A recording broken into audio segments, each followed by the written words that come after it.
Record recording studio Sohrabgarh Siddharthnagar.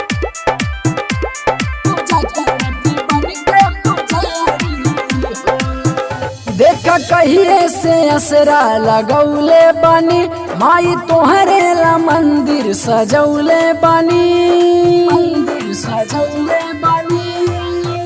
देखा कहिए से असरा लगौले बानी माई तोहरे ला मंदिर सजौले बानी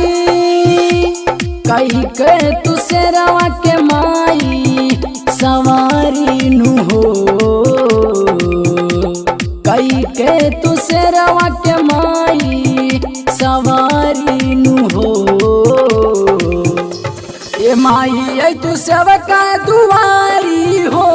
पूजा करती बन के पुजारी हो ये माई आई तू सेवका दुआरी हो पूजा करती बन के पुजारी हो।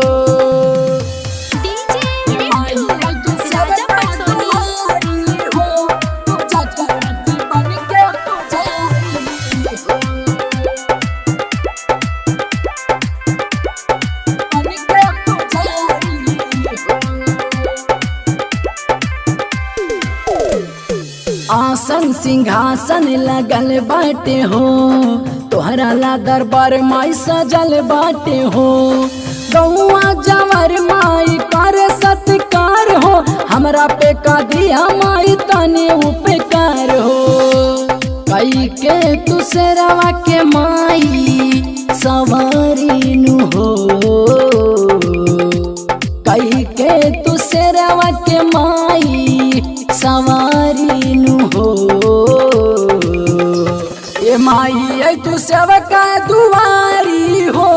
पूजा करती बन के पुजारी हो ये माई आई तू सेवका दुआरी हो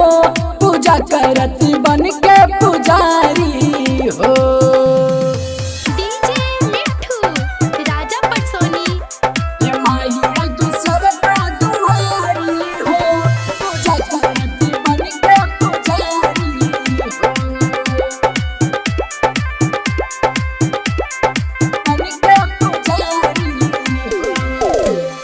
चाह के चिड़ैया कोयल बोली बोले हो अब दे तू मैया नयन आज खोली हो राकेश मोनू माई गाई भजन हो अर्जुन आजाद राय तोहरे चरण हो